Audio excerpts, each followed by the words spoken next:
Hi, welcome to Verily News Recap, where we bring you top headlines in just a few minutes. I am Ruth Sass. Now to today's top headlines. In a show of federal resolve, Vice President Kashim Shettima reaffirmed the government's commitment to intensifying military operations against terrorists nationwide, emphasizing President Tinubu's administration's substantial investment in advanced military hardware. Meanwhile, the Labour Party's 2023 presidential candidate Peter Obi issued a stark warning calling the drastic government action against Nigeria's escalating insecurity crisis, which he says now resembles the devastation witnessed in war-torn nations.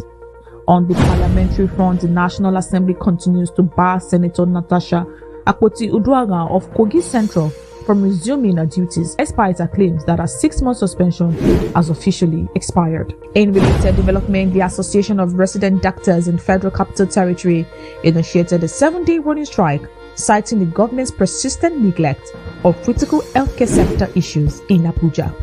Turning to education matters, the Joint Admissions and Matriculation Board received troubling findings from a special committee on examinations infractions, exposing how sophisticated technology is being exploited to undermine Nigeria's university admission process. Also making headlines, the Department of State Service issued a 1-week ultimatum to human rights activist Omoyele Sowore, demanding a retract what is termed a false, malicious, and inciting social media post about President Tinubu. In the economic sector, the chairman of the Presidential Committee on Fiscal Policy and Tax Reforms revealed on Tuesday that Nigeria's controversial 5% fuel levy was actually implemented 17 years ago, long before the current administration took office. Furthermore, BRICS leaders condemned economic protectionism and tariff blackmail during Monday's virtual summit as trade tensions with US President Donald Trump continues to escalate.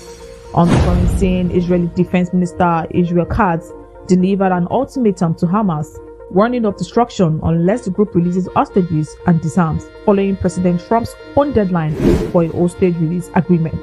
Finally, in sport news, Athletic Bilbao defender Yere Alvarez faces a 10-month suspension after testing positive for a banned substance following last season's Europa League clash with Manchester United, UEFA announced on Monday. For details on these stories and more, visit verilynews.com. Join us on Mondays, Wednesdays, and Fridays as we bring you more updates on stories that matter.